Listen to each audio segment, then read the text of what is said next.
veux une autre raclée, merdeux? T'en as pas eu assez? Toi, le flic, je peux t'adresser la parole, j'ai le droit? Ou il y a juste au gros lard à qui j'ai pas le droit de parler? Non, moi aussi, je préfère que t'évites de me parler. Ah bon, à part ça... Vous voulez savoir les 3 choses que je déteste le plus sur Inisherin? Pas vraiment.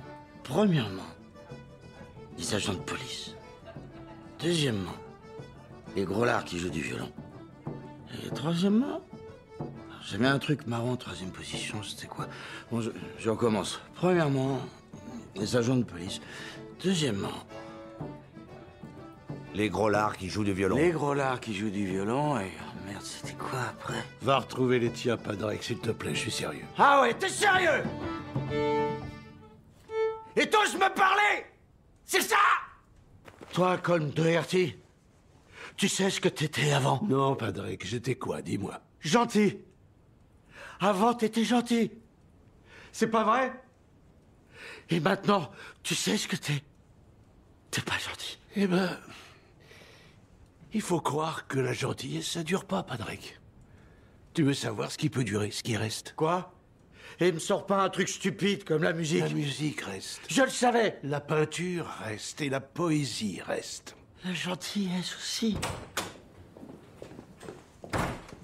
Tu sais de qui on se souvient parce qu'il a été gentil au XVIIe siècle? Qui? Absolument personne. Par contre, on connaît tous la musique du XVIIe. Aujourd'hui, tout le monde connaît Mozart, par exemple. Pas moi, ta théorie tient pas debout. Et puis je te parle de gentillesse. Pas de ce type. Ma maman, elle était gentille. Je l'ai pas oublié. Mon papa était gentil, je l'ai pas oublié. Et ma sœur, elle est gentille. Je l'oublierai jamais. Je l'oublierai jamais de ma vie. Qui d'autre s'en souviendra? Se souviendra de quoi? Qui se souviendra de Chauvin et de sa gentillesse?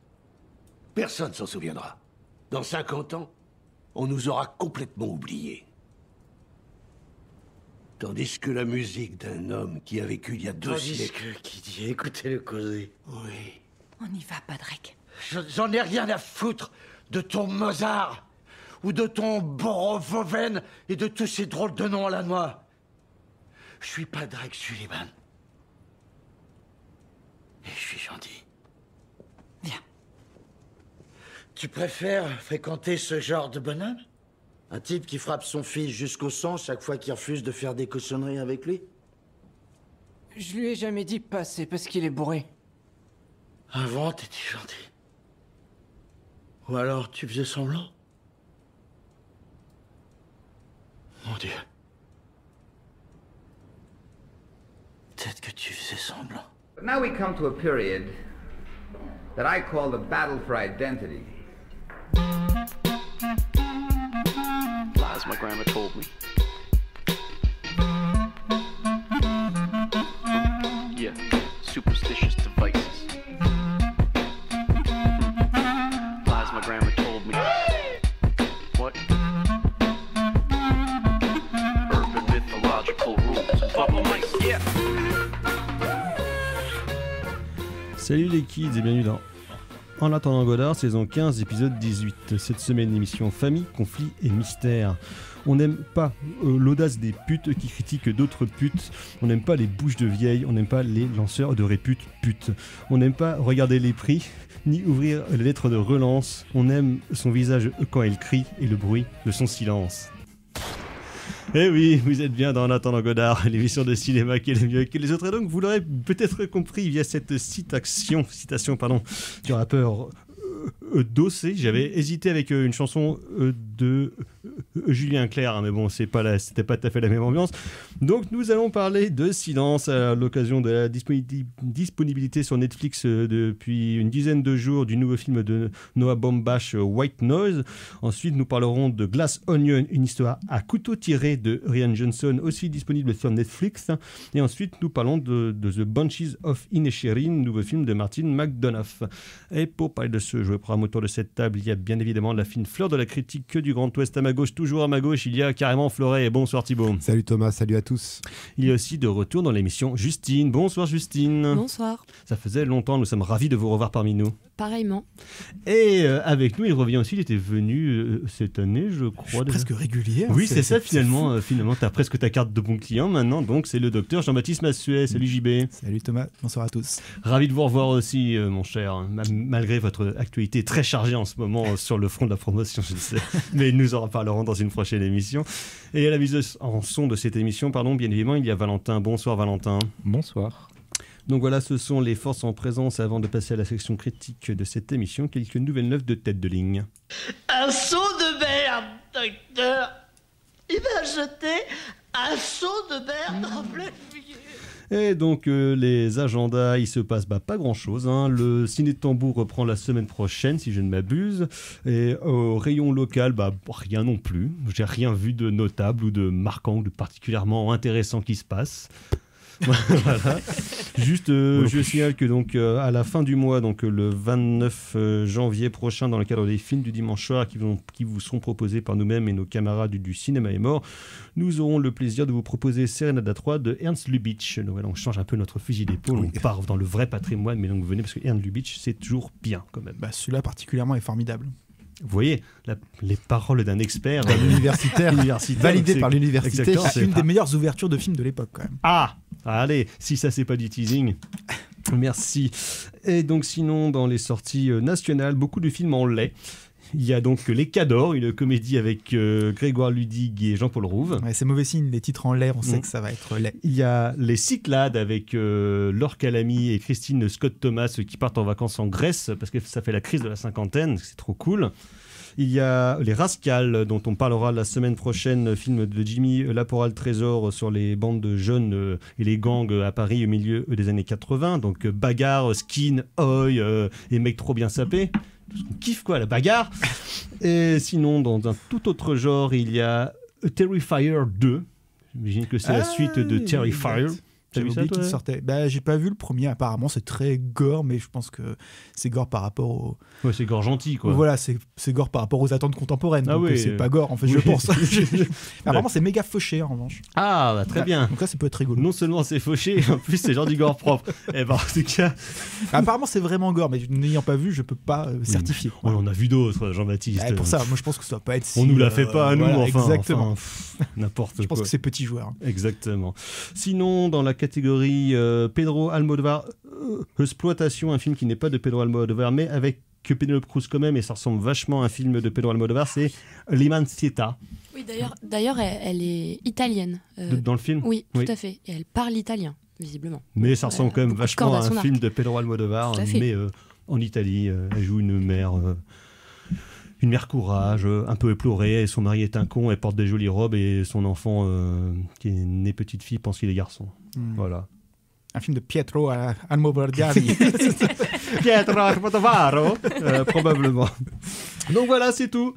C'est vraiment pas grand-chose. Bon. Mais donc, nous parlons notamment des Rascals la semaine prochaine. On va s'arrêter là, on va passer tout de suite à la section critique de cette émission, et on va causer de rapports de force.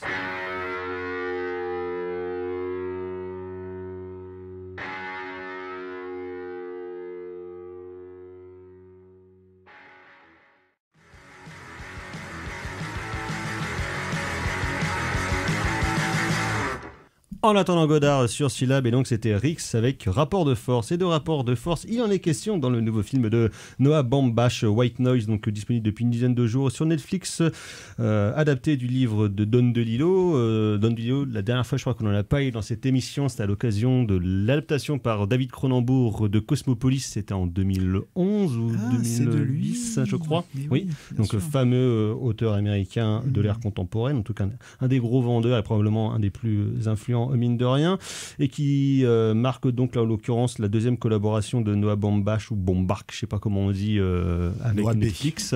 Après Marriage Story. Marriage Story, donc qui était sorti il y a 2 ans avec Scarlett Johansson et Adam Driver déjà, qui est un familier de son cinéma. Il y avait The Meyerowitz Stories aussi. Sur Netflix, ouais. Oui. Ah oui, aussi. Ah oui, dans le troisième, ouais. Troisième, ok. Autant pour moi. Et qui donc là marque un peu une genre de blockbusterisation du cinéma de Noah Baumbach, puisque donc il y a des explosions, il y a presque des scènes d'action, il y a de l'aventure, un certain rythme dont on avait peu coutume de le voir dans son cinéma, on va dire. En tout cas, notamment dans ses premiers films, puisque donc cinéaste new-yorkais qui a vraiment fait son apparition au milieu des années 2000 avec plutôt des histoires intimes, justement, histoires de couple qu'il mettait en scène parfois avec sa femme dans le rôle principal, donc incarné par, qui est Greta Gerwig, qu'on retrouve dans ce film-là, elle-même étant une metteuse en scène sur les tragédies du couple new-yorkais contemporain, on va dire, dans ce genre de film parallèle du mouvement du mumblecore du milieu des années 2000, enfin du début et du milieu des années 2000. Avec les défauts du mumblecore, mais sans les qualités. Alors moi je vois pas beaucoup de qualités, donc du coup si, il y a des trucs sympas dans le mumblecore. Oui, bon, ça va. On l'a passé là, Jean-Baptiste. On connaît ta haine pour les Safdie, mais bon. Ah oui, alors, ça, par exemple, typiquement, ça effectivement. J'aime bien les débuts, moi, des Safdie. Enfin, c'est pas une haine, c'est plus un dédain. Oui, je vois. Je comprends. Un désintérêt presque total, mais.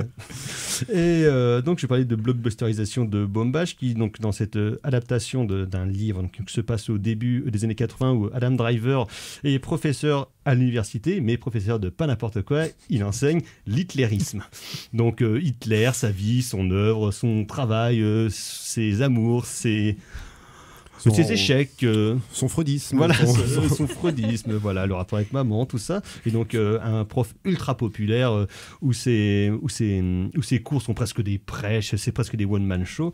Et donc au milieu de ça, il y a aussi donc sa vie de famille avec sa femme donc Greta Gerwig, qui est un peu une genre de bobonne à la maison, qui se merde et qui surtout a de grosses angoisses existentielle sur le temps qui passe. Il y a aussi donc leurs 3 enfants, 2 filles et un petit garçon, dont notamment une plus.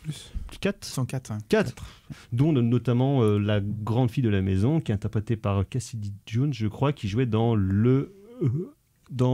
Tomorrowland de Brad Bird. Ah, oui, c'est pour ça que je l'ai déjà vu. Et oui, okay. Je sais que tu posais la question, je me suis dit.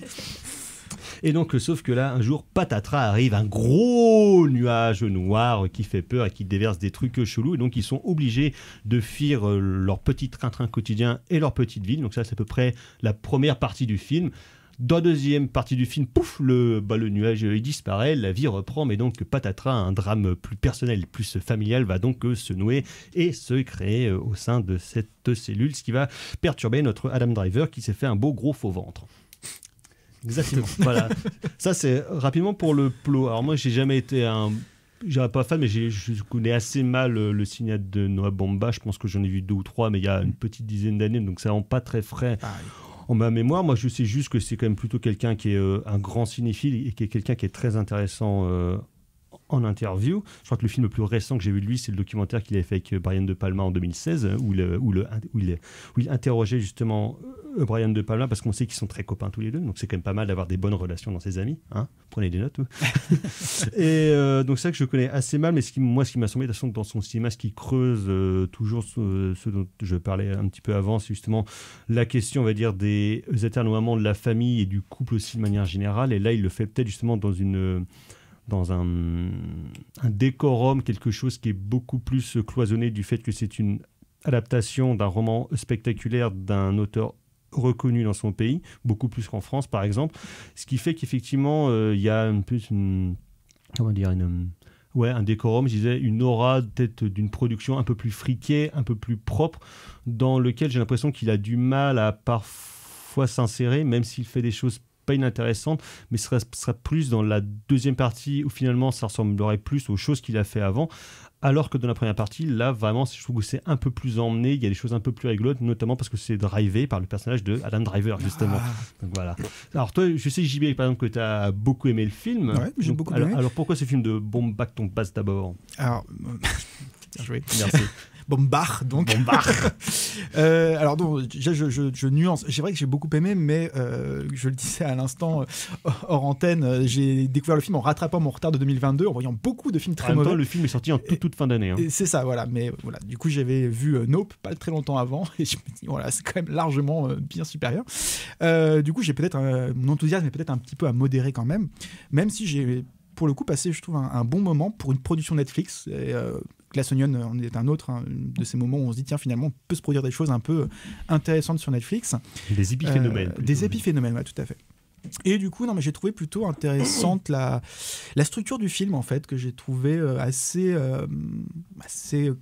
inédite, en fait, avec cette inadaptabilité du roman dont on voit bien qu'elle passe par cette difficulté à construire un récit qui parte d'un point A à un point B, qui soit une cohérence intégrale. Et là, on voit bien que le film est complètement subdivisé en parties un petit peu cloisonnées, même en termes de style. Tu as parlé de cette façon qu'il a de blockbusteriser son cinéma. Je trouve que c'est effectivement quelque chose d'assez clair, où on voit bien qu'il va aller puiser dans des influences d'un cinéma un peu plus spectaculaire que le sien originellement, et qui confère à son cinéma que moi, par ailleurs, je rattache plutôt à une forme d'esprit un peu bobo new-yorkais, moi, qui a tendance à m'agacer un peu. Woody Allen. Enfin, les sous-Woody Allen. Ouais, voilà, c'est ça. Ceux qui un peu se réclament de cet esprit new-yorkais, du bon mot, la chronique. Exactement. Et là, du coup, les références, comme je les aime bien, les marivaudages, voilà, il va convoquer Spielberg, il va convoquer De Palma. Bah oui, voilà, c'est cool, quoi. Du coup, j'ai passé vraiment un bon moment à voir ces références. Et puis par ailleurs, au-delà de ce côté formel dont on va sans doute reparler un petit peu, il y a aussi le fond du film que j'ai trouvé plutôt pas mal, avec ce côté très tendance où il surfe sur cette vague de la fin du monde qui est vraiment dans toutes les grosses productions aujourd'hui, et surtout sur Netflix. Hein, dans la vie aussi, Jean-Baptiste. Don't Look Up, etc. Oui, mais qui s'emparent justement, qui se font la caisse de résonance d'un contexte.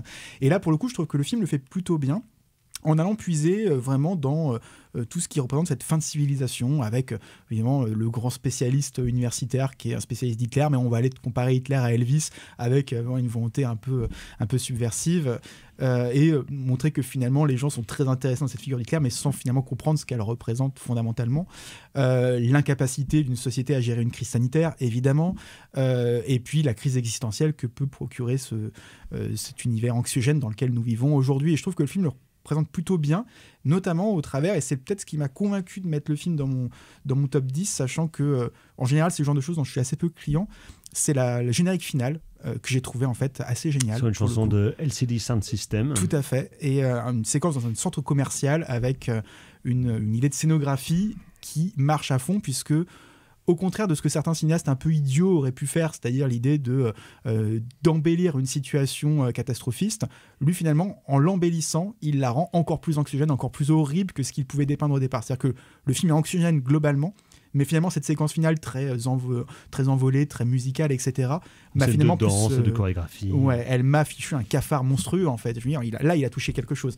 Et je retrouve, toute proportion gardée, ce que pouvait me procurer un cinéaste comme Miller quand il fait un Happy Feet, où évidemment il fait des chorégraphies hyper joyeuses, etc., alors qu'il y a un discours quand même très sombre derrière. J'ai dans retrouvé le 2 un peu notamment, dans Happy Feet 2. Dans le 2. Et j'ai retrouvé un peu cet esprit-là. Voilà. Donc voilà, je trouve ça plutôt Thibaut.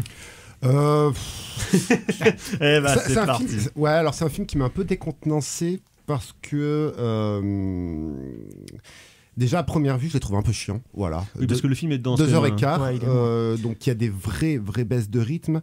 Et pourtant, après, il fait des gros bouquins aussi de livres. Mais pourtant, le film m'a agréablement surpris dans le sens où j'avais très peur dans cette première partie où on retrouvait vraiment un Noah Baumbach, on va dire traditionnel, un cinéma qu'on connaît déjà, qu'on avait vu donc voilà sur les couples ou la famille américaine plutôt, donc une vraie crise de civilisation qui se désagrège. Et ce côté avec des personnages détestables. Voilà. Alors il avait déjà fait le coup en fait dans Marriage Story, qui est un très beau film au par ailleurs, et il avait fait un coup. Alors attendez, je reprends mes notes, mais c'est un peu compliqué. Dans un film de 2005, donc les Bergman se séparent, que j'ai vu il y a pas si longtemps que ça, et on retrouve un petit peu dans cette première partie ces logiques-là, donc des personnages détestables, mais que Noah Baumbach aime. Donc du coup, il n'est pas cynique par rapport à ça. Donc il arrive finalement petit à petit à amener de l'empathie vis-à-vis de ces personnages chez le spectateur. Mais en même temps, je trouvais que formellement, le film avec ces thèmes-là et avec une forme quasi Wes Andersonienne, je trouvais que le film était ultra cadenassé. Et je m'étais dit, putain, s'il fait ça pendant 2h15, ça va vite être bien relou, parce que pas de nouveauté.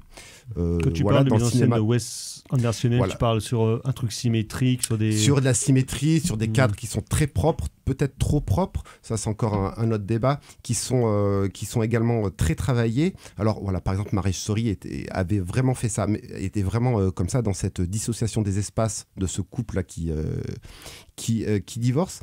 Mais autant dans Marriage Story, ça m'avait vraiment ultra convaincu. Ici, je trouvais le truc ultra cadenassé et en fait qu'on avait déjà vu dans le cinéma de Baumbach, et je me disais, où est la nouveauté ? Et après, le film bascule. Et là, c'est intéressant parce que autant Baumbach disait que sa mise en scène était cadenassée, mais ce côté cadenas, ce verrou, est aussi le témoin. Ça peut être vu comme un gros défaut et ça peut être également vu comme une immense qualité. C'est aussi le témoin d'un metteur en scène qui est sûr de sa force formelle.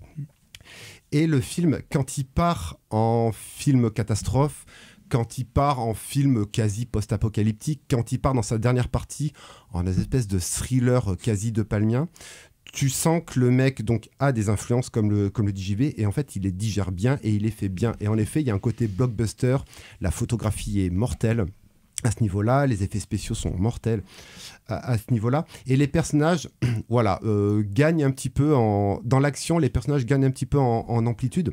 Donc voilà, le film arrive à trouver son équilibre là-dedans, entre ce verrou qu'il arrive à déverrouiller, et pourtant ça reste verrouillé. Je ne sais pas si je suis assez clair, parce que là, il n'y a rien qui dépasse dans le film. C'est propre, c'est carré, c'est peut-être trop propre, c'est peut-être trop carré. Du coup, ça peut biaiser un petit peu l'émotion. Les dialogues sont parfois quasi abscons. Enfin, moi, le dernier dialogue du film avec la séquence dans le supermarché qui est mortelle, ça c'est clair, mais je me suis rematé la fin 5 ou 6 fois pour essayer de comprendre le truc. J'ai pas tout compris dans l'absolu. Tu sens vraiment que c'est vrai que c'est très littéraire, les dialogues. C'est un peu trop littéraire, mais pourtant voilà, c'est autant une faiblesse qu'une force. Donc voilà, le film en lui-même est chiant et en même temps il est passionnant. Donc c'est un beau projet en fait, je trouve, de Baumbach qui trouve en fait comment on dit, c'est quoi l'expression consacrée, une autre flèche, une autre corde à son arc, pardon. Mais en donc, fait, comme tu dis, le côté chiant, il est intéressant parce que en fait, tu ressens l'étouffement de ces personnages dans leur vie de tous les jours qui explose en fait avec la situation du nuage toxique, etc. Et du coup, tu es cadenassé avec eux. C'est-à-dire que la mise en scène les cadenasse et toi-même en tant que spectateur, tu es cadenassé dans cette situation un peu inextricable. Vu qu'il a déjà fait dans ses films précédents, tu dis elle est où l'ouverture ? Ouais, mais je sais pas, là par rapport au sujet, je trouvais que c'était cohérent en fait. Alors après, peut-être que je maîtrise pas assez le cinéma de Baumbach pour. Après, j'ai pas tout vu, mais je sais que j'ai vu Marriage Story il y a pas si longtemps. Les Bergman se séparent. Marriage Story, ouais, c'est super. Moi, je suis pas très fan. Et les Bergman se séparent, il y a une vraie capacité à rendre empathique des personnages qui sont chiants, des espèces de bourgeois new-yorkais dont on n'a strictement rien à foutre de leur. Mais par contre, formellement, il y a des trucs assez dingues quand même. La séquence de voiture dans la rivière qui dérive au fil de la rivière, cette séquence est incroyable, quoi. Elle est formidable, quoi. Il y a plein de petits moments comme ça. Il y a il y a un vrai metteur en scène derrière. Et ça devient tellement rare aujourd'hui de se dire, là, il y a une séquence dont je vais me rappeler, qui va me marquer un petit peu. Il y a quand même des trucs super. C'est la séquence dans l'hôpital-église. Alors certes, génial, le symbolisme est beaucoup trop appuyé. On reparlera de symbolisme trop appuyé. Oui, mais cette vulgarité quasi de palmier, mais elle fait plaisir en fait. Elle est très plaisante. Donc voilà, on a un metteur en scène dont on peut suivre en fait la suite de la carrière avec vraiment un grand intérêt, parce que où est-ce qu'il va aller plus tard ? Parce que même quand il fait un docu avec De Palma, la grande force finalement formelle de ce film, c'est de proposer aucun point de vue, c'est de laisser la caméra tourner et Brian parler. Et ça, rien que ça, c'est un principe de mise en scène qui est ultra puissant. Il a fait pas mal de bonus aussi pour les éditions Criterion avec Brian De Palma, où il parle avec lui, où pour le coup, c'est vraiment marrant parce que c'est les rares fois où tu vois Brian De Palma qui explose de rire. Qui rigole, ouais. Donc rien ça. Il se tape sur le bras. Ouais, mais un rapport de confiance avec son personnage ici, Brian De Palma, ne laisser juste la caméra et ne pas faire des autres effets ou rajouter plein d'archives, de noyer ça dans une voix off, dans un espèce. Il y a plein de procédés dans le portrait documentaire, mais ici, juste de laisser la caméra, c'est un acte ultra puissant de mise en scène qui, en plus, va carrément à rebours du cinéma de Brian De Palma. Donc là, c'est absolument passionnant à ce niveau-là. Ouais, et en fait, il retrouve ça là-dedans. C'est indéniable que c'est un vrai metteur en scène. Et sur un même sujet, je trouve que le film est quand même très largement supérieur à un Don't Look Up. Moi, j'ai vraiment... qui était sorti il y a 1 an. Voilà. Et moi, qui m'avait beaucoup gêné, tu vois, qui était quand même sacrément problématique sur le discours, sur la mise en scène. Il n'y avait rien, quoi. Ouais. C'était creux. Et là, il y a quelque chose quand même. Effectivement. Donc, et puis, voilà, putain, ça fait du bien d'entendre Elsa DeSantis. Carrément.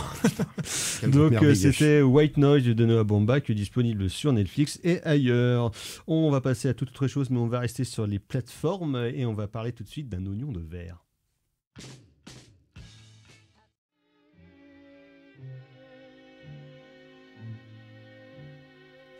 Pardon. En attendant Godard sur Syllab, donc c'était The Beatles avec Glass Onion, extrait de White Album et de Glass Onion, donc il va en être question à l'occasion de la sortie en fin d'année dernière, donc de Glass Onion, une histoire à couteau tiré, A Knives Out Story de Rian Johnson, donc la suite de Knives Out, à couteau tiré en français, qui était sorti il y a 3 ans si je ne m'abuse, et dont Netflix a racheté les droits pour 500 millions de patates et pour en faire 2 suites, dont Glass Onion est la première, sur les aventures du plus grand détective privé du monde, donc Benoît Blanc ou Benoît Blanc comme ils disent ces cons d'américains qui ne savent pas prononcer les noms, donc incarné par un Daniel Craig qui a l'air bouffi par le gin tonic, qui donc enquête sur une île privée qui est tenue par un mélange de Elon Musk, de Jeff Bezos, bref de fils de pute de la tech qui donc se croit plus fort que les autres et qui tous les ans invite ses copains influenceurs et débiles mentaux donc sur son île pour passer un week-end trop cool entre copains, et là il décide de faire un mystère et de mettre en scène son propre meurtre qu'ils devront résoudre. Sauf que là, patatras, donc non seulement il y a Benoît Blanc qui arrive, mais aussi l'ex-comparse donc de Elon Musk qui est là. Ils se sont brouillés, ils se sont fâchés, parce qu'apparemment il lui aurait volé son idée qu'il a rendue super riche. Et donc évidemment, tout ça va nous emmener dans des mystères. Et donc, ceux qui le faisaient déjà dans Knives Out, Rian Johnson se propose de faire une déconstruction, en tout cas une revisitation de ce qu'on appelait le roman à l'anglaise ou le roman à énigme, genre policier réactionnaire par excellence. Et donc là, il décide un petit peu de déconstruire, de mettre un petit peu tout ça à mal, essayer de voir les mécanismes, les retors, les reprises. Je trouve dans une réécriture qui, déjà dans Knives Out fonctionnait à moitié, et là fonctionne encore moins. À la fois par la densité de son film, donc c'est quand même une fois de plus 2h25 bien tapé, une introduction ultra pénible, je trouve, que très lourde des différents personnages qui sont potes de Edward Norton, qui cabotine comme un cingouin, mais on a l'habitude parce que c'est Norton. Une deuxième heure où ça enquête à la Pepperlito, donc vraiment tranquille, on est en short à la plage, on boit des coups, et puis après une dernière partie, on va un peu redétrificoter tous les fils du mystère pour nous rendre compte qu'en fait ce mystère était quand même à moitié vaseux, et pour finir par 20 minutes de semi-conclusion qui se prend pour un petit malin nihiliste à la David Fincher époque Fight Club, ce qui m'a fini de me rendre le film absolument débectant. Voilà, alors JB, toi t'as beaucoup aimé le film. Quand j'ai reçu les tops donc pour l'émission qu'on a fait la semaine dernière, je regardais, je me disais évidemment que JB l'a mis dans son top, je le connais dans les coins le frangin, je sais très bien qu'il a aimé et je sais aussi pour quelle raison. Alors Jean-Baptiste. Oui, non, alors là pour le coup j'ai vraiment adoré le film, pourtant, et tout ce que tu as dit je suis d'accord. Que, concrètement, notamment la première partie qui m'a fait très peur. Quand le film a commencé, je me suis dit, ça y est, c'est fini, on a perdu Rian Johnson, qui est un réal, moi je le rappelle, que j'aime beaucoup, je le trouve vraiment intéressant, je trouve qu'il a fait vraiment beaucoup de belles choses. Je trouve qu'il se pense plus malin qu'il ne l'est, et ça se voit dans celui-là. Je pense que finalement il est aussi malin qu'il le dit, moi. Parce qu'il fait quand même, parce que ces films reposent beaucoup sur des mécaniques de petits malins, justement, sur des twists, des détours. Ouais, mais il y en a qui n'ont pas les moyens de le faire, et lui, je pense qu'il a les moyens de le faire. Comment disent les Américains, des faux semblants. Ouais, des faux semblants. Et donc, en fait, moi, j'ai finalement cette première partie assez imbuvable avec des personnages impossible à apprécier, où on se dit c'est pas possible, on va être complètement... Mais ça c'est fait exprès que les persos soient des gros C'est cons. ça, en fait tu le comprends très vite, c'est-à-dire que tu ne peux pas présenter des personnages aussi imbuvable en faisant une mise en scène enlevée, intéressante, où tu as envie de t'attacher à eux. Ça peut Coolos, pas. joyeuse. Il y aurait une contradiction dans les termes. Là, je On dirait trouve du Guy finalement, Ritchie, quoi. Voilà, c'est ça. Et là, il fait pas du Guy Ritchie. Il assume le côté Netflix porn dégueulasse avec des split screens absolument odieux, une sorte de pseudo-mystère avec cette espèce de boîte où finalement c'est tourne à vide. C'est une mécanique qui tourne à vide. Et en fait, il nous fait tout simplement un commentaire sur la fiction Netflix d'aujourd'hui. Qu'est-ce que c'est une fiction Netflix ? C'est effectivement une mécanique qui tourne à vide, qui n'a rien à dire. Typiquement la série Kaléidoscope là, qui est en train de cartonner sur Netflix, qui est une série qu'on peut prendre dans l'ordre que l'on veut et qui veut dire toujours des choses différentes, qui changent de sens en fonction de l'ordre dans lequel on regarde les épisodes. Ça a l'air absolument atroce. Ça a l'air mais c'est bref. n'importe quoi. Et en fait, ça, c'est aussi une façon de critiquer ce genre de mécanique narrative en fait. Et ça, j'ai trouvé ça en fait après coup intéressant parce que il a fallu quand même qu'il me convainque, parce que quand je vois ça qui commence, je me dis c'est pas possible, ça va être un nanar absolu. Et non, il y a un truc qui se passe à un moment donné, c'est qu'il y a un déclic, ça passe. C'est à partir de la deuxième partie du film que tu décris en fait, enfin plutôt la troisième partie. Au moment où il y a un en fait. personnage qui meurt. C'est ça, dans une mise en scène qui d'un seul coup décolle, parce qu'au début c'est tout plan-plan. Ils nous font quand même le coup. Le coup, normalement, c'est genre interdit depuis 1987 au moins. Le coup de la jumelle. Et ça, c'est formidable. Mais enfin, c'est complètement un hommage à tout un pan du roman à énigme. Mais si, c'est génial, justement. La jumelle, mon Dieu. On nous fait passer des vessies pour des lanternes, monsieur Massuet. Tu me diras que c'est pas le twist final. Donc en fait, on sent bien que c'est pas ça l'intérêt au final. Si le film s'était arrêté au bout d'une heure 10, j'aurais dit pourquoi pas. Non, là où ça décolle vraiment, c'est qu'il y a une séquence que j'ai trouvé vraiment super en termes de mise en scène, c'est le moment de poursuite dans cette espèce de bâtiment un peu très, très moderne sur cette île sur laquelle les personnages sont isolés. Très méchante 007. Voilà, il y a à un moment donné l'électricité qui tombe en panne et on a juste le phare qui va éclairer la scène. On va avoir un jeu d'ombre de personnages qui se croisent, qui se voient sans se voir. En termes de mise en scène, oui. Il y a des trucs super chouettes. Il y a des scènes qui fonctionnent, mais pas sur l'ensemble, je trouve. Et ben en fait, à ce moment-là, notamment parce que narrativement, ça ne tient pas. Et ben non, parce qu'à ce moment-là, je me suis dit, il y a un truc qui se passe. Il faisait de la mise en scène méga putassière au début. Et là, d'un seul coup, il fait un vrai truc. Je me dis, ça c'est bizarre. J'ai l'impression de retrouver le Ryan Johnson que j'aime bien. Et c'est comme par hasard ce moment-là où il y a une bascule narrative, justement avec la jumelle. Spoiler, énorme spoiler, t'aurais pu prévenir les mais c'est auditeurs. Pas grave, mais les gens l'ont vu. Bah non, pas forcément. On dit vulgache, on vous dit tout de suite. Et cette bascule narrative, en fait, elle est géniale parce que d'un seul coup, on va s'attacher aux seuls deux personnages attachant du film, à savoir le personnage interprété par Daniel Craig et celui interprété par Janelle Monáe, que j'ai trouvé formidable. Oui, elle est super. Très très belle actrice, je trouve, dans son jeu, elle dégage un truc très très fort. Et en fait, on se rend compte que l'intérêt, le cœur secret du film, c'est cette relation entre ces deux personnages-là. Et qu'est-ce qu'ils vont nous faire, ces deux personnages ? Ils vont nous amener à une forme de relecture de la première partie du film en décalant le regard. Ah bah ça oui. Et ça fait tellement longtemps connu que j'avais pas vu un film avec un metteur en scène qui a à ce point confiance dans l'idée de la question du point de vue. La notion de point de vue au cinéma, je trouve qu'elle a complètement disparu. Plus personne ne fait de film qui s'intéresse à la question du point de vue. C'est à cause des effets spéciaux numériques, ça. Oui, je pense que c'est ça. Et non, ce que j'ai trouvé très fort, c'est qu'il nous incite à décaler le regard. À me dire, regardez le film que je vous ai montré pendant 1 heure, regardez-le différemment. Donc moi, je me suis dit, ok, il m'a montré un film insupportable pendant 1 heure. En fait, il me demande d'y réfléchir autrement. Et toute la deuxième partie du film, c'est des moments, il va décaler la caméra, remarquer un truc, un corps caché un autre qui était à l'arrière-plan, un dialogue qu'on n'entendait pas parce qu'il se passait en fait en dessous d'une situation qui était filmée au-dessus dans la première partie du récit. Et donc, c'est que des jeux comme ça sur comment je place ma caméra pour voir les choses différemment et donc inciter à voir le monde différemment que faire un pas de côté, la première lecture qu'on nous donne un peu abétissante qu'un film comme, encore une fois on le recite, mais que Don't Look Up avait pu faire, où c'est juste niveau maternel en fait le discours, c'est on se moque des débiles qui dirigent la planète, ok d'accord, mais qu'est-ce que tu nous proposes de plus dans ton discours ? Et bien lui il nous dit mais regardons les choses autrement, décalons le regard. Et du coup, cette façon de penser différemment la première partie du film, ça m'a totalement convaincu sur la deuxième. Y compris la fin. Y compris la fin, que je trouve génial, parce que ton truc de petit malin, c'est très bien. Spoiler, bouchez-vous les oreilles si vous n'avez pas vu le film, c'est le truc avec la Joconde, qui est génial, parce que en gros, qu'est-ce qu'il fait ? Il fait un discours sur ce qui se passe aujourd'hui, ces activistes qui vont balancer de la peinture sur l'étoile et que ça fait méga polémique, etc. Lui, il va plus loin, il dit on va brûler la Joconde. Ok, d'accord, bon, c'est un peu bizarre de faire ça, quand même, la Joconde, c'est l'art, machin. Mais en fait, c'est pas la Joconde qui détruit. Et c'est ça, la réaction d'Edward Norton qui fond en larmes au moment où on détruit la Joconde, alors que le type, c'est Elon Musk, tu as raison. On se dit, mais qu'est-ce qu'il s'en fout de l'art? En fait, c'est pas l'art qui l'intéresse, c'est la valeur marchande de l'art. Oui, C'est ça qu'on détruit. Oui. Mais du coup, c'est ça. C'est pour ça qu'il toujours a le pas de chez lui des côté. trucs comme ça. Pendant toute la première partie du film, on nous présente la Joconde comme étant l'œuvre d'art ultime. On dit, en gros, c'est la valeur artistique de la Joconde qui compte. Mais en fait, à la fin du Personne film, n'est dupe, on décale le s'en fout regard de la valeur, et on nous de fait la comprendre Joconde. que c'est la valeur marchande qui est finalement importante pour ces personnages-là. Et c'est ça qui détruit le film au fin de compte. Mais on l'avait déjà compris. Je trouve que la fin, justement, permet de le saisir en fait pleinement dans un geste qui par ailleurs est assez provocateur quand même. On a une séquence finale, enfoncer des portes ouvertes.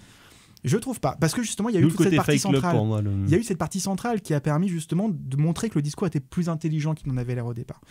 Donc voilà, moi je trouve que le film il a des défauts, tu as raison, mais ces défauts à mon avis sont tout à fait volontaires. C'est une déconstruction des fictions Netflix pour justement proposer un pas de côté, un nouveau regard Netflix, parce que sur c'est le pas monde. le truc prédominant non plus dans la production, les prods Netflix. En plus, tout le monde s'en fout, les prods Netflix. Bon, non, tu peux pas dire ça, tout le monde s'en fout pas. Nous, on s'en fout, mais tout le monde ne s'en fout pas, je pense, malheureusement. Netflix, c'est parmi nous. Et que le film fonctionne Alors, tu vois, à ce point, je trouve ça très rassurant. Parce que je me dis, enfin, un film intelligent qui fonctionne, moi, ça me fait plaisir. De toute façon, on aura évidemment un troisième, on reverra Daniel Craig dans le rôle de Benoît Blanc. Et qui est super cool en plus, Daniel Craig, ça fait tellement plaisir de le voir. Il est génial, quoi. Oui, bon, il se fout pas les masses, mais bon, ça va. Hein. Il a l'air content d'être là, en tout cas.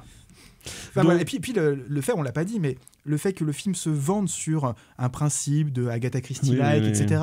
Hercule Poirot. Voilà, le côté des petits nègres avec Lille, Isola, etc. Et pour le coup, le moment où ils font cette murder party au début, où on a l'impression que tout le film a reposé là-dessus. Parce que tout le film est vendu sur l'idée, la murder party qui va mal tourner. Ou c'est foutu en l'air direct. Voilà, c'est foutu en l'air en 2 secondes. Donc on comprend que c'est pas ça son sujet. Bah oui, donc on se demande c'est quoi son sujet. Et en fait, c'est cette critique du monde contemporain, mais plus intéressante qu'il n'y paraît à première vue. Donc changez votre point de vue sur le film pour ceux qui ne l'ont pas aimé.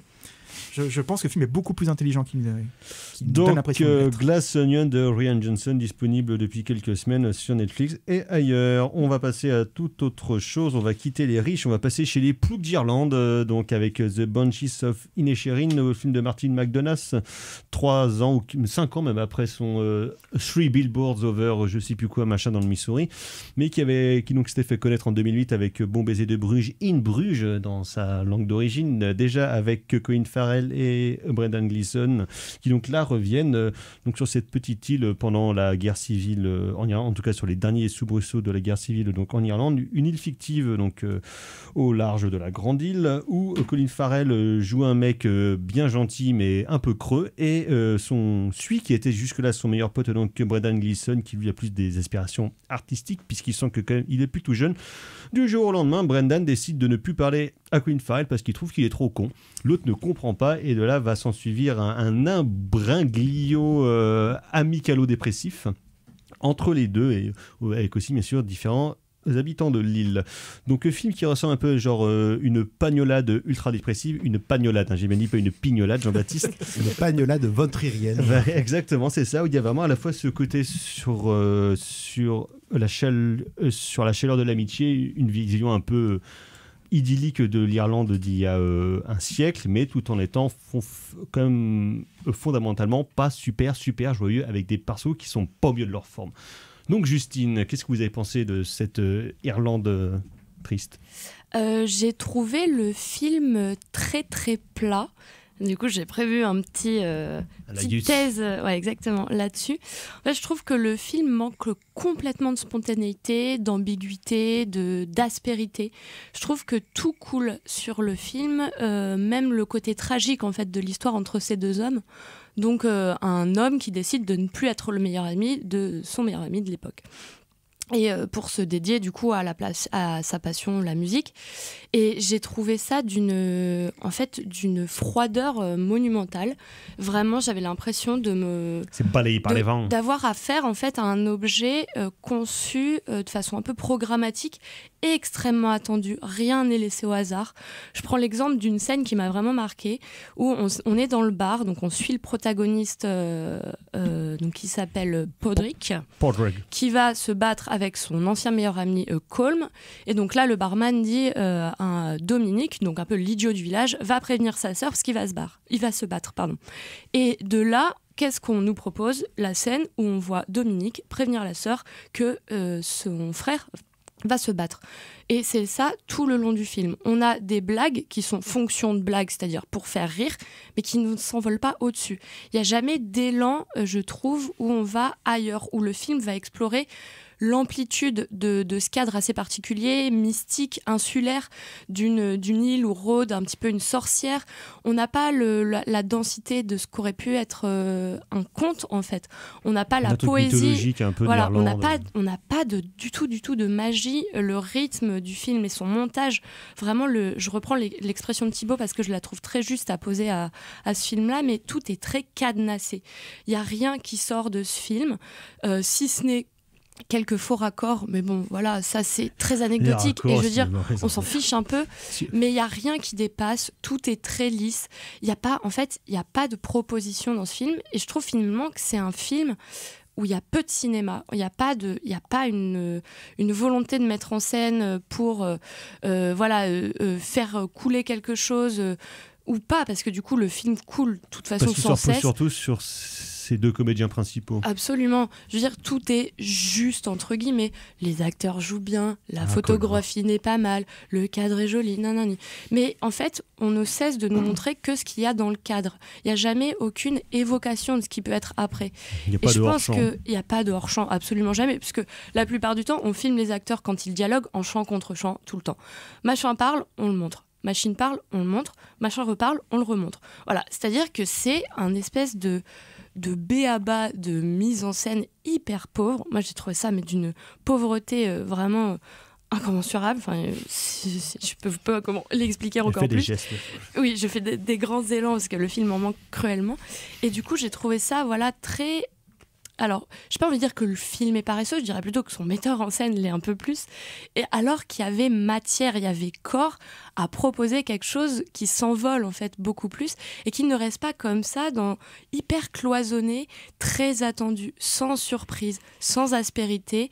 J'ai trouvé ça d'une platitude et du coup ennuyante. Et ça nous ramène à nos propres émotions. Le côté tragique dont je parlais tout à l'heure qui n'est jamais tout à fait révélé, où on n'arrive pas un petit peu à prendre corps avec cette histoire-là, ce qui fait qu'on a un peu... Moi, j'ai eu zéro émotion pendant le film, alors que j'entendais des gens pleurer dans la salle et tout ça. J'ai dit, très bien, c'est que ça fonctionne sur certaines personnes. Moi, sur moi, je sais pas. Ça a vraiment plat. Fleuret, la platitude. Pour corroborer ce que dit Justine, il y a un artifice de mise en scène, moi, qui m'a un peu saoulé, je dois bien avouer, c'est le symbolisme religieux. On en parlait dans White Noise, mais là, putain... C'est l'Irlande catholique. Ouais, mais bon, c'est bon, on a compris. Bien on a compris. Au bout d'un moment, on a compris, quoi. Les amorces de plans, c'est toujours soit la statue, soit la croix, la machin. T'en fais un, t'en fais deux. De toute façon, on le sait. dirait la Bretagne. On le sait, mais là, c'est tout le temps. Et moi, je suis d'accord avec ce que dit Justine.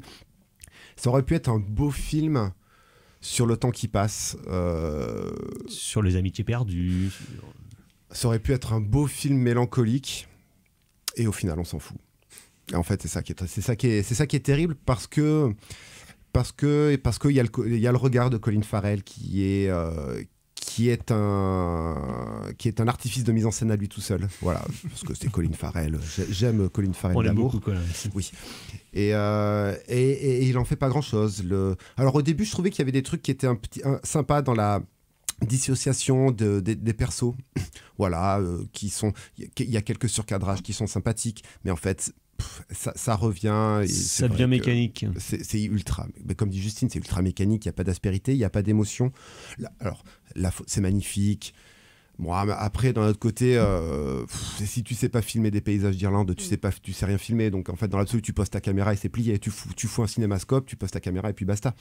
Donc, en fait, c'est très facile. Voilà. Ça reste un film qui est très facile. Il y a des jeux de musique qui font un peu penser à une ambiance un peu thriller, qui peuvent être un peu sympathiques, mais en fait, vu qu'il n'y a pas d'élévation, ça retombe à plat, donc en fait...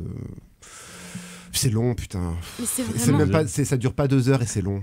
C'est vraiment dommage parce que tu parles de l'histoire qui est en fait quelque chose d'assez universel. Oui. C'est simple. C'est une histoire qui est résumée en une ligne. Un homme décide de ne plus être ami avec un autre homme. Point. Tu ne comprends pas pourquoi. Voilà. Et c'est passionnant, ça. Mais dans l'environnement dans lequel cette histoire se passe là, avec ses personnages, en fait, les traits typiques, atypiques justement de ces personnages, de l'environnement, etc. Il aurait pu avoir, enfin, il était possible d'avoir accès plutôt à, pourquoi pas, la forme du conte, comme je l'ai dit tout à l'heure, qui nous aurait procuré, je pense, beaucoup plus de jouissance, et en tout cas qui en permet beaucoup plus que cette chose formellement pas très intéressante. Surtout en plus de vouloir rester dans un terreau qui serait vraiment du côté du réalisme, en tout cas sans éléments du merveilleux.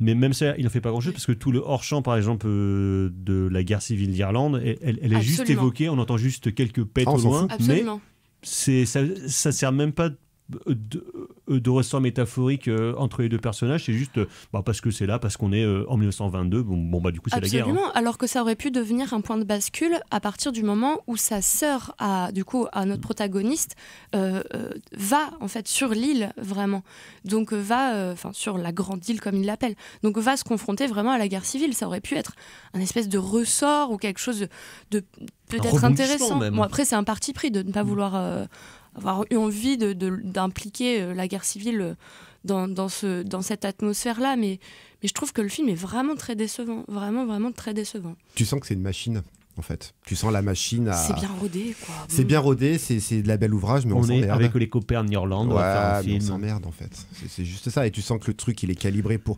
A priori, c'est le favori des Oscars 2023. Oui, tu sens le truc, mais parce que les mecs, ça joue bien, ils sont sérieux, ils sont là, voilà. On est à la limite du cabotinage, qui fait que c'est intéressant au niveau du jeu, mais voilà. C'est très didactique. Oui, mais la limite du cabotinage, je n'ai pas franchi. On aime bien que les acteurs font des caisses. Ouais, voilà. En fait, s'ils avaient fait des caisses, au moins on aurait rigolé, quoi. Mais pourtant, je finis parce que ça vient de me... J'ai une bulle au cerveau qui vient de naître. C'est qu'il y a quand même toute cette question de pourquoi cet homme ne veut plus être ami avec l'autre homme, qui n'est jamais tout à fait résolu. On a des espèces de... Voilà, mais c'est encore une fois, c'est même pas des évocations à ce stade-là, c'est des trucs un peu embryonnaires comme ça, qui sont lâchés, c'est jamais exploité en fait. Alors que alors qu'il y avait du tragique. Mais bien sûr. Alors après, je dis pas qu'il faut à chaque fois aller chercher le ressort scénaristique tragique, hyper voire malsain, ou malsain. Ou complaisant. Ou complaisant, exactement. Mais je pense qu'il y avait vraiment une matière, quoi. Mais non, ça reste strictement à ce qu'il y a écrit.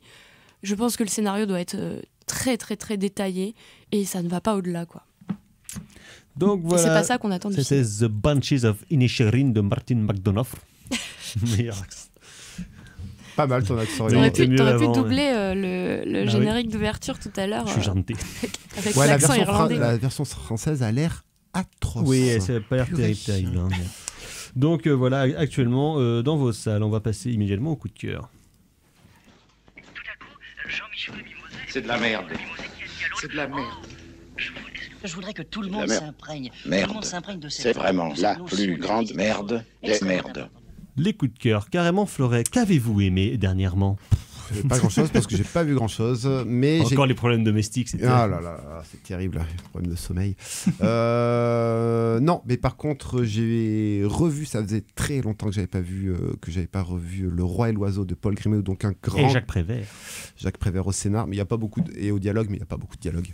Donc un grand classique de l'animation française et un film qui déjoue, là pour le coup un vrai film qui s'envole parce que un film totalement inclassable. Un travail sur les perspectives et sur le côté monumental, un film quasi Fritz Langien, parce que voilà, Métropolis est convoqué. Du merveilleux, de la science-fiction, du conte, de l'aventure, une satire, de l'aventure, des sentiments. Un film ultra beau. Son statut culte n'est pas du tout galvaudé. Quel plaisir. Merci Justine. Alors c'est une petite chanson qui s'appelle It's Too Late de Carole King sur son deuxième album en 71, il me semble. Voilà, donc chanson folk, et je paraphrase encore l'ami Thibaut, c'est une chanson ultra belle. Merci JB. Beaucoup d'arguments. Ouais, c'est de l'argumentaire. Ouais. Tu sens le travail universitaire. C'est beau. On laisse ça à JB. Voilà, je suis pas... Bon, non, moi c'est un film qui s'appelle The Guilty, film danois réalisé par un certain Gustav Mahler, qui est un petit exercice de style, mais tout à fait intéressant. Comme thème. Comme j'aime, j'adore les exercices de style, quand c'est bien fait. Parce qu'il faut savoir que le film a été remaké sur Netflix avec Jake Gyllenhaal et surtout réalisé par Antoine Fuqua, qui n'a strictement rien compris au concept, puisque le concept... c'est Antoine Fuqua, écoute, il est débile, mais bon, est-ce qu'on peut vraiment lui en vouloir? On l'aime bien quand même. Le concept, c'est que ça se passe dans un standard téléphonique de police, en fait, avec un personnage qui reçoit des coups de téléphone un peu anodins, genre je me suis écorché le genou en tombant de mon vélo, genre, bon, c'est bon, appeler les urgences, on s'en fout, machin. Et à un moment donné, il y a un coup de téléphone avec une femme qui commence à dire mon trésor, ça va mon trésor, et bon, en gros, je vais raccrocher, quoi. Sauf qu'il commence à comprendre qu'en fait, elle fait semblant de s'adresser à son enfant parce qu'elle a été kidnappée par son ex-mari et qu'elle est dans une voiture avec ce mari et qu'elle peut pas du tout parler, elle peut pas dire qu'elle a été kidnappée, donc il doit lui parler, elle ne répond que par oui ou par non, et donc il y a tout un jeu qui se crée avec ce personnage, et évidemment dans cette situation, ce personnage qui a un trauma, on va le comprendre assez rapidement, va essayer de résoudre la situation, et tout le film se passe, enfin toute l'action du film se passe hors champ, c'est-à-dire qu'on est sur le visage pendant 20 minutes, je pense. Ce film est pas très long, il dure vraiment 1h20, 1h25 peut-être, donc c'est cool, duré comme ça, c'est vraiment bien. Et on est donc pendant 1h25 sur le visage d'un certain Jacob Cedergren, qui est un acteur formidable dans le film, il est vraiment assez incroyable, il porte vraiment tout sur ses épaules, et donc tout le reste de l'action est hors champ, et en fait la mise en scène ne joue que sur des axes de prise de vue qui permettent de comprendre ce qui se passe dans la tête du personnage, parce qu'il ne dit jamais ce qu'il ressent. Ça me fait penser à ce film anglais avec Tom Hardy qui était sorti il y a 4-5 ans, qui s'appelle Le Lock, où il est tout seul au téléphone, mais dans sa voiture, et donc c'est pareil, il a des coups de fil successifs des gens... qu'il appelle. J'ai pas vu du coup, mais ouais, ça devait se rapprocher de ça. Mais là, j'ai trouvé que la mise en scène était très élégante. La façon dont il pense son cadre, en disant voilà, un plan vue de dos, c'est pour montrer qu'il assume pas ce qu'il est en train de dire. Un plan vue de 3/4, c'est pour montrer qu'il y a quelque chose qui se passe plutôt à l'arrière-plan avec les autres collègues qui sont au téléphone. Il va un jeu de profondeur qui va se créer. Les plans sur l'ordinateur, c'est pour montrer sur quoi il se concentre. Dès qu'il va y avoir de très gros plans sur ses yeux, c'est qu'il est concentré sur l'action qui se passe hors champ parce que lui n'est plus en dialogue, donc on voit plus sa bouche. Il y a plein de trucs super intéressants là-dessus. Et bien sûr, quand Antoine Fuqua filme ça, il fait des plans larges sur la séquence, il y a tous les mecs au téléphone partout, il y a des explosions à l'arrière-plan. Non mais sérieusement, quoi. C'est incroyable. Sacré Tonio. Merci. Alors moi, donc, ce sera un documentaire qui est sorti l'année dernière, donc c'est presque le dernier opus de la trilogie de Keith Fulton et Louis Pepe qui suivent donc Terry Gilliam pendant le tournage de The Man Who Killed Don Quirote, justement. Ils avaient fait leur documentaire pendant le tournage de L'Armée des 12 singes, celui avorté donc sur le tournage de son Don Quichotte en 2002, Lost in La Mancha, et donc là il le retrouve enfin, il arrive enfin à faire le film, et donc ça suit pas à pas Gilliam qui de manière tragique est le seul qui pendant toute la production du film est persuadé que ça va être la merde, et qui donc est, est à la fois ultra déprimé, ultra paranoïaque, parfois ultra enthousiaste, et c'est assez fascinant à voir, c'est vraiment touchant, et c'est presque dramatique de voir que vraiment genre jusqu'au dernier jour de tournage, il dit ça va être la merde, il y a un mec qui va mourir, de toute façon on n'aura plus l'argent, les droits vont être bloqués, ça va être l'enfer. Donc c'est vraiment passionnant à voir, et de voir Gilliam qui a enfin réussi, ça sera probablement son dernier long métrage, donc vraiment qu'il est arrivé au bout de son rêve, au bout de 30 ans de production. C'est cool, ça fait plaisir pour lui. Oui, exactement. On va s'arrêter là, on se retrouve la semaine prochaine. Merci beaucoup Valentin à la mise en son de cette émission. Merci messieurs, merci mademoiselle. Prochaine édition. Ciao, bonsoir. Salut. Bonsoir.